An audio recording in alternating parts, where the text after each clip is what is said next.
Iain McGregor, thank you for joining me on this HisFest video today. And we're here to talk about your amazing book, Checkpoint Charlie, which we can see behind you. But I'm going to, yes, right there, nicely modelled. I'm going to read the full title for viewers. So it's Checkpoint Charlie, the Cold War, the Berlin Wall, and the most dangerous place on Earth. How are you doing? I'm very well, thank you. I'm in lockdown like the rest of the country, so just trying to get on with my day-to-day job. So I work in publishing, so I commission non-fiction books, mainly history, which is my passion, always has been. So I've been doing it for 20 odd years. So yeah, I'm just trying to do that and homeschool children and everything else. But no, it's okay. I'm looking forward to normality coming back sometime soon. Yeah. I mean, we were talking before we started recording this about how it is. You know, I think we're all at that stage now where we're just wanting things to return to normal. But one thing I forgot to ask: how's the weather where you are? Because this is the other thing that's depressing me. It's so raining. It's weird. I was going to say it's been raining for about 24 hours, and in the last hour and a half, the sun's come out. Oh, well, that's so nice. I'm sitting in my loft office, slowly baking. Oh, well, that's very nice for you. I've got like full sheets of rain here in the northwest. Oh, so no. Lucky you. But I'm interested. Obviously, you mentioned that you come from a publishing background, and that is your day job. How did you come to write a book about the Berlin Wall and Checkpoint Charlie? What was the inspiration? Well, I mean, generally, I've got a reputation in the industry for people, agents and authors that deal with me, generally, is I like to pitch ideas that I have, because I know the history genre, I would hope, pretty well now after 20 odd years publishing into it. So I'll generally have some ideas on the blackboard, so to speak, of ideas that I would pitch to a certain author. So obviously, just an obvious example, if it's a World War II and I wanted a really big author, I might come up with an idea and I'd pitch it to Anthony Beevor or James Holland or Max Hastings. But with Checkpoint Charlie in Berlin, I've since a boy, since a nipper, I've always known about Germany, the Cold War and the split of East and West. My dad was in the British Army in the 50s, served in Korea. Then he was in the British Army of the Rhine. And so his R&R, he went to West Berlin. And then flash forward another few years, I had uncles that were either in the army or the RAF. And again, they either served in West Berlin or they'd been there on various R&R trips. So from the late 70s onwards, when I'm old enough to realize what they're talking about, it always grabbed my attention. And then obviously growing up as a teenager through the 80s, to us anyway, to my generation, the Warsaw Pact, the Iron Curtain, potential nuclear war was a proper threat. It was always discussed. You always had it on the TV, newspapers, that kind of thing. I was lucky in the 80s. I did a student exchange to Russia. And I studied in Leningrad. And then I'd been camping with East German students as well. So I always had that kind of thing in the background. Degrees, modern European history, dissertations on the Prague Spring. So getting back to Berlin, I'd always try, I've published lots of Cold War books over the years, worked with the likes of Jonathan Themby, who's written some fantastic books. German history is probably my favorite area of history. Frederick Taylor is an absolute hero of mine. And his book is unbelievably brilliant. And that kind of inspired me. But my love is oral history. So again, I'm known in the book trade for publishing, I think, really important books, capturing voices that will either soon be gone. So a few years back, whether they are the last World War I veterans. Right now, obviously, everyone's trying to capture the World War II veterans before they all sadly pass away. So to me, that's the most important type of history. So I had this blackboard. I thought I really would love to publish a book on the Berlin Wall, because obviously I'm looking far ahead. This is like 4 years ago. I'm thinking it'll be the anniversary soon. Someone should be doing a new book from a new angle, and it should be about the people that either worked by it, lived by it, or escaped through it. And it's just one of those things, the more and more you get into it and do the research before you go and pitch it to someone, I just thinking, you know what, I've already met 10 people that will be connected to this book, and I'm absolutely loving it. And even though I've got a full-time job and I've got 2 young children, I'm sure I could make time to do this justice. And that's exactly how it came about. And I was lucky enough I wrote a good proposal, got it picked up by a publisher. And I got paid enough money to make sure I could do the book justice, as in I could travel to where I needed to get to, whether it's in Germany, France, or America, to interview on the ground the people that were there that are in the story. Spent about 2 years tracking various people down. There's over nearly 80 people interviewed for the book from all sides of the equation. And I went all over all over the place trying to get to them. So it's just been a labour of love, and I've really have enjoyed every minute of it. I don't know why authors complain, because I've loved it. Oh, right, okay. But it sounds really interesting. But before we get on to talking about the research process, I just wondered if you could, for people that may not know that much about it, or people like me whose heads are stuck in different historical periods, would you be able to give a potted history of Checkpoint Charlie and the Berlin Wall for us? Yeah, sure. So, I mean, obviously after the war, Second World War, the Russians had captured the city themselves and pushed past Berlin, because that was the Allied agreement. They were going to meet on the River Elbe. So they're about 80 miles past Berlin itself. But the tacit agreement was it's the capital, so all the Allies were going to have their own foothold in there, and that's what they did. At first, it was just the British, the Americans, and the Soviets split the city into thirds. It wasn't quarters, and it was because de Gaulle, a few months after the end of the war, was really stamping his foot, saying, we've given as much blood and sacrifice as anyone else. We deserve to have our section of the split of Germany and the split of Berlin. So that Britain gave France, not gave, but they passed over control, a small section of northwest Germany to French control, and the same for the city. So Berlin, northwest Berlin was given to the French. So they were there, and obviously the Cold War would progress to where you've got the four powers in control. Stalin wanted to keep a neutralized Germany, ideally as a whole country deneutralized, and he would be sitting pretty with a massive buffer zone of not only the eastern satellite states that he could control, but the rump of Germany. The Allies obviously wanted completely different. They wanted a democratic process to take control. That was always going to be a bumpy ride. And so by 1948, what you've got is both sides setting up their own republics. You've got the Federal Republic of Germany, and you've got the German Democratic Republic. Both different ideologies. One's democratic, one's communist-led. Different currencies as well. But the one loophole, the one thorn in the side of Stalin, which would then obviously be inherited by future Russian leaders, was you've still got this capital city, Berlin, 70 miles inside the Soviet sector, where the Allies are still allowed, under an international agreement, they're still allowed to be there with right of access into each other's zones of control. So the Allies could travel freely, unhindered, into the Soviet zone of Berlin. The Soviets could travel into ours.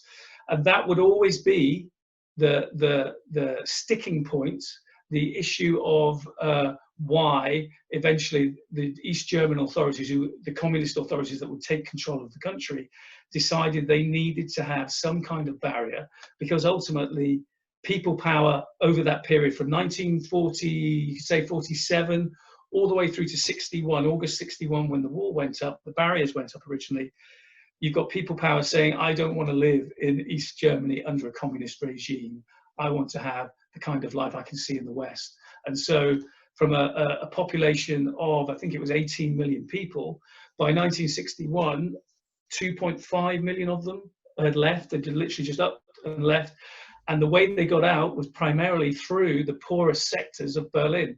They can't get out the border side. They can't just go to the East-West German border, which was called the intra-German border, because by 1952, Stalin had closed it off. So it was barbed wire, minefields, armed guards, everything. You're just not going to get through. But the only thing you could get through was, like I said, the sectors were still there. They weren't really manned. You'd get the odd policeman, you might get the odd soldier. But if you look at all the photos, I could show you dozens of photos that I've got from the archives, easily to walk across, just like you do in London. If you wanted to go from east to west, south to north, that's what they were doing in Berlin. And if you've got a legitimate reason prior to the barriers going up, as in I've got to go to work, I've got to see a loved one, I've got a hospital appointment, they're not going to stop you. And so with the brain drain that was going on, like I said, 2.5 million people, 2.5 million East Germans left. And of that, 50% of them were under 25 years of age. And the large bulk of them are professionals. They're teachers, physicians, engineers, architects, scientists. So that's the lifeblood of any economy. So the East German leadership were constantly badgering the Russians to say, you have to do something about this. We won't be a viable economic state by 1962 if this carries on. They're just leaving in their tens of thousands, and there's nothing we can do other than shoot them, which we can't do. So that was the reasons why you had this, some would say it was a sudden thing that happened, but as I say in my book with the interviews that I've done, if you could join the dots in hindsight, you could see that obviously this was going to happen. Other than have an armed conflict about it, this was the other best option. The way you've described it, there's so many different components going into this situation and so many different players. It's quite a complicated process that gets us to the point of the wall, I suppose. But at the same time, in public imagination, the Berlin Wall is such a almost simple, basic, heartbreaking expression of humanity. Yeah. Where, you know, you see families separated, you see a city separated from half of itself. And I wonder, with the interviews that you've done, whether, without giving too much away, because obviously we want everybody to buy your book after watching the video, but I wonder if you could give a flavour of what some of those interviews were like and the kinds of people that you spoke to about their experiences. Well, it was a very, I mean, I'll give you a couple of instances, but overall it was a very, to talk to the Germans, especially the West Germans or the West Berliners, was a really, really touching, emotional experience for me, actually, because you don't, from the outside looking in, you're excited about the project and you want to talk about the history, like you want to find out what was it like living here and enduring this monstrosity, and you forget about you detach yourself sometimes from the emotional aspect of it. So, for instance, one of the people in my book, it's called Uli Jorges, and he's the Andrew Marr of Germany now. He's been a reporter since the late 70s. His family were from East Germany and they fled to West Germany because of Soviet control in the early 50s, and his dad was a liberal politician, and he's made his way up through the ranks in the journalistic world, and he's now he's like I said, he's like Andrew Marr. He's on TV, has his own show, that kind of thing. Great coup for me. I mean, English viewers won't really know him, but it's a great coup to get him in the book.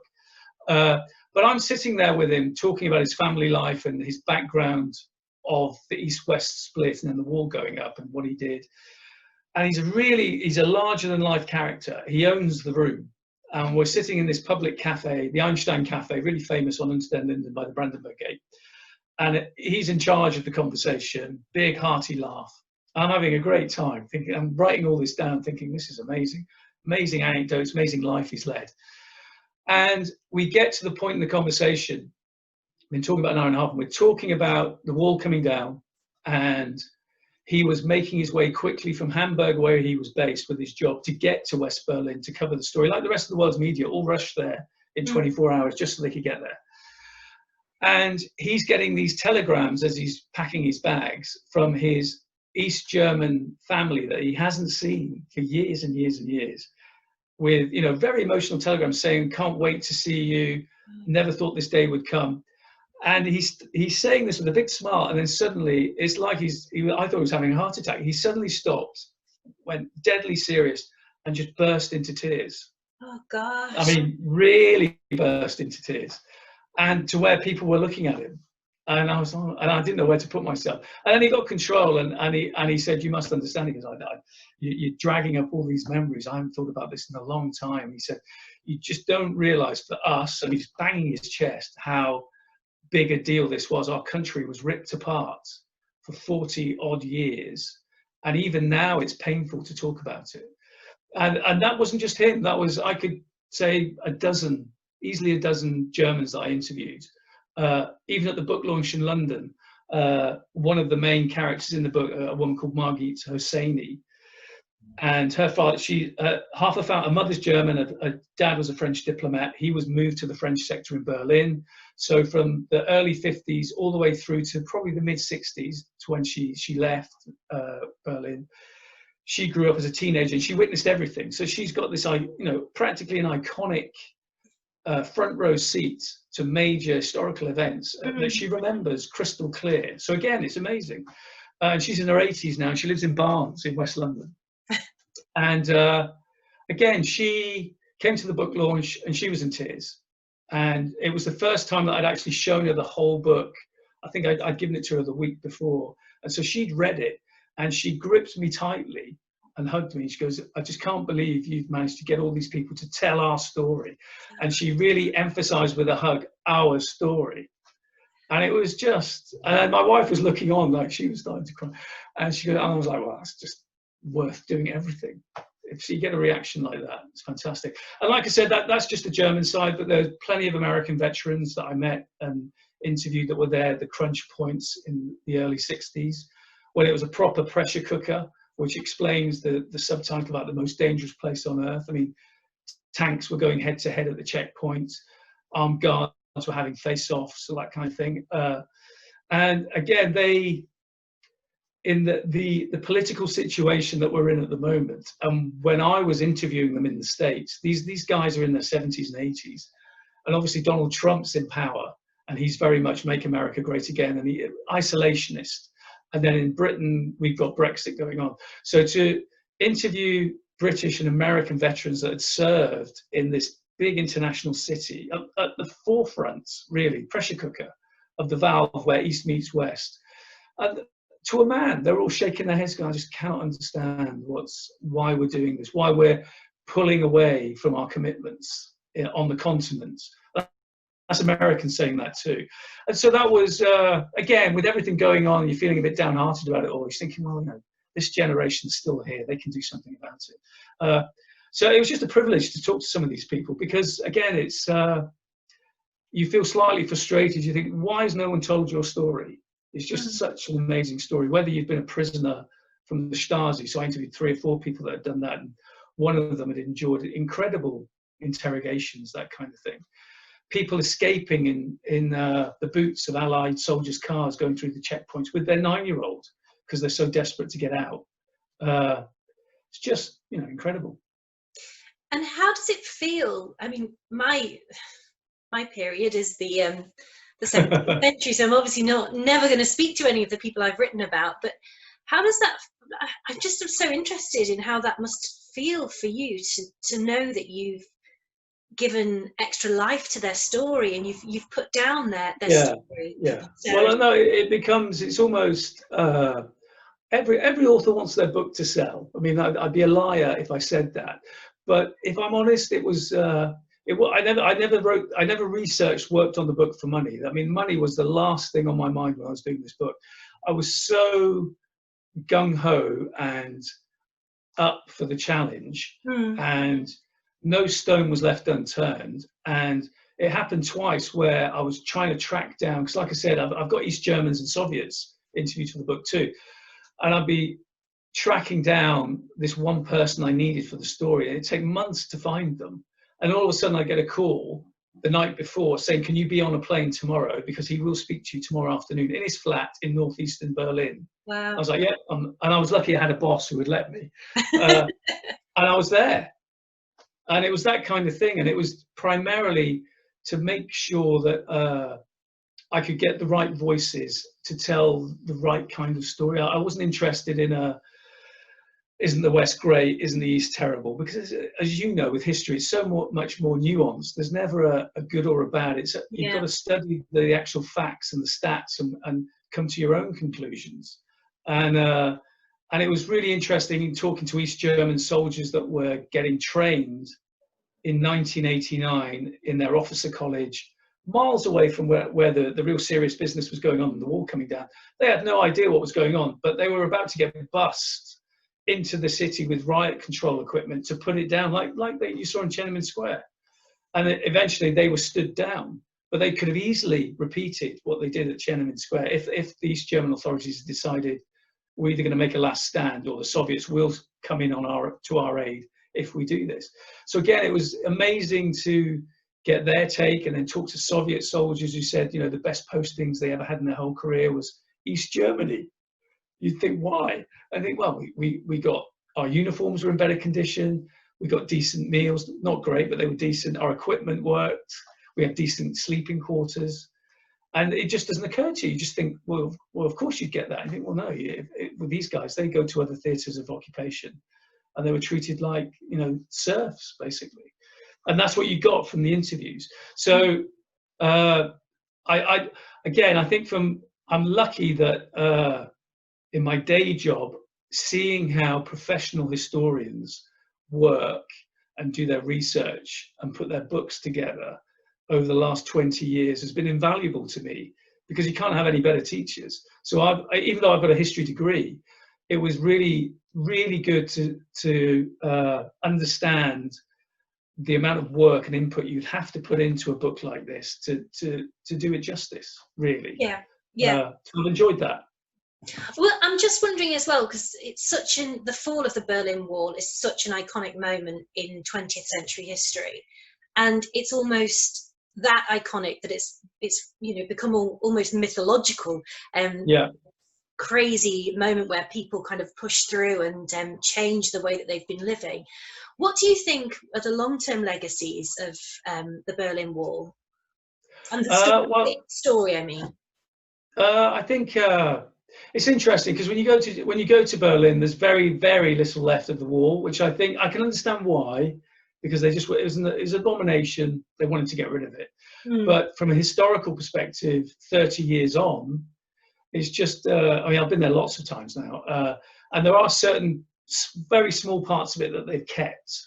And there's one place up in the French sector that borders onto the Soviet sector, Strasse, which is very famous.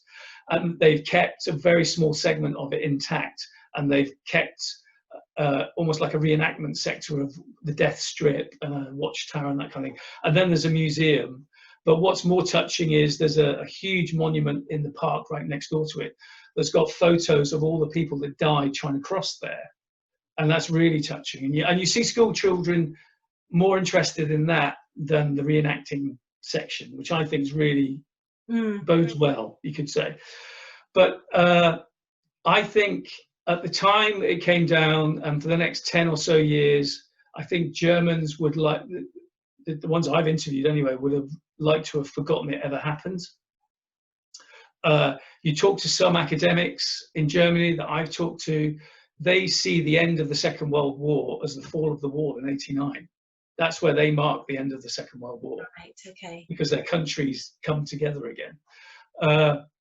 I think it's not so much the wall, it's more the geographic split, political split of the country that Germans still fixate and talk about, debate and even argue about, because there is still, I mean, the brain drain that I mentioned to you before the wall went up, we've got millions of people leaving and 50% of them are under 25. Even though it's a free democratic country, you've still got that brain drain going from east to west, because the opportunities in a much more still advanced industrial, commercial country of rump of the West Germany is still there. Job opportunities for the young are still there. Whereas to the east, it's still more agricultural. I wouldn't say backward, but it's still at least 10 years behind still. So it's something like, I read it the other day, it's 27% migration at the moment, going from east to west of a certain age group, school leavers, that kind of thing. And again, you talk to East Germans that are living in Berlin that I did, they've got this thing called nostalgia, where they will talk about, if they're in the right frame of mind and you're sitting with them, they'll talk about how, we don't know how good we had it. Free education, free university education, free healthcare, job for life. And as I've said, because I've done a lot of sixth form seminars online during the lockdown, and I have a PowerPoint presentation with photographs, and I say, well, that's all well and good, but now have a look at these political prisons that I visited in East Germany, and you'll see this is where you went. If you even raised your hand saying that you weren't happy with the undemocratic choice you had of your local shift leader in your factory that you worked in, which again, a couple of guys I interviewed, lifted by the Stasi just because they were unhappy with, they didn't vote in their local election because they just think I didn't. And that kind of thing is still prevalent with an older generation. Younger generation, not so much. And Berlin's, I mean, I was in Berlin 7 months after the wall came down. And going now, I mean, it is a completely different city. I mean, on the main avenues and thoroughfares, you would never think there was a wall. It's just one seamless kind of city, as it should be. Yeah. But if you're in the eastern section, especially the central section that was in by the Brandenburg Gate, it's called Mitte Central. That's where Checkpoint Charlie is. You just have to go down some of the side streets, and you'll still find some Russian Cyrillic of Soviet soldiers have left on the wall. You'll find the odd bullet hole pockmarked on the wall, and you do. If you've been there as often as I have, you can sense the difference in the atmospheres. There's not so many glamorous shops in the eastern sector, whereas obviously there is in the west because the Americans built it all up, the Allies built it all up. So, yeah, getting back to your point, it just depends which Germans you're talking to. But overall, I think they're in a good place as long as Angela Merkel's in charge. She's a real unifying force in the country. There has, in the last, say, 5 or 6 years, been the rise of the far right, as there has been in other European countries. But this year, I think Merkel's handled the COVID pandemic so well, and she's so on top of the information and how she's conveying it to the population, that the far right's arguments about what they're doing wrong is very similar to what's going on here, that they're just being ignored and treated like the idiots they are. So she's kind of re-established central control in Germany. Yeah. But then elsewhere, yeah, I mean, the students I interview, they talk about the wall and what do I think about the wall in Palestine? What do I think about the wall that Trump wants to build in Mexico? And I said, well, it's always built on a negative premise. Walls are a negative premise. I mean, you're either trying to keep people out or you're trying to keep people in. And sooner or later, like anything, like it happened in Germany, it will come to the boil. And then you've got to make a decision whether you violently suppress it or you give in to what they want. But there's no winners. Gosh, it's really, really interesting, and your point about walls is so true. I just want to leave the interview with one final question. What's next for you after this book? Do you have your mind? Do you have your eyes on another topic? Are you kind of writing away? Yeah, I mean, I talked.